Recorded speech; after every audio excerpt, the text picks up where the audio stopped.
Affermarsi è l'obiettivo dei vincenti, affermarsi è la voglia di prevalere, affermarsi è il desiderio dei grandi. Ma quando grandi lo si diventa, arrivano le difficoltà. Dall'affermazione bisogna passare alla conferma. Dal Sivori per confermarsi, Serie D Girone A, Sestri Levante Oltrepo Voghera. Benvenuti.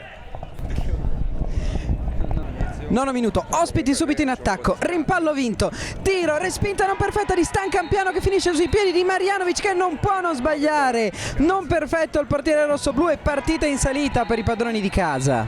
20° capolavoro Poesio, rubare palla a Boisfer già è difficile, ma guardate cosa riesce a fare, solo Stan Campiano può fermarlo.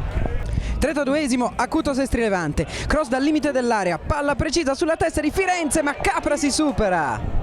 43°, cosa combina Bernazzi? Tre quarti campo sinistra, alza la testa, vede Stan Campiano leggermente fuori posizione, fa partire il pallonetto, traversa clamorosa.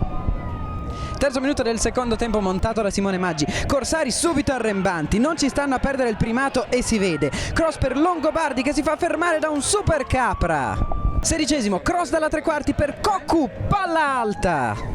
24°, punizione per i padroni di casa, si presenta a battere Firenze, parte il tiro ma Capra è ancora insuperabile.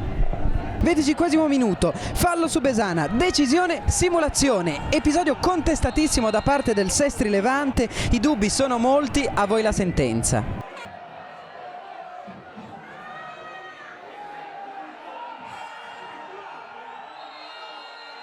Penso di sì, ora noi eravamo primi in classifica insieme alla Lavagnese, certamente dobbiamo stare attenti perché quando più in alto sei più ti aspettano, più cercano di, diciamo così, di aspettarti e fare la partita loro, perché ora, oggi abbiamo preso gol subito, probabilmente se riuscivamo a non prendere quel gol lì riuscivamo a fare la nostra partita secondo me. Come si diceva in apertura, confermarsi è molto più difficile di affermarsi. Quest'oggi non ce l'ha fatta il Sestri Levante, ora deve riuscire a vincere in trasferta per poter raddrizzare la strada.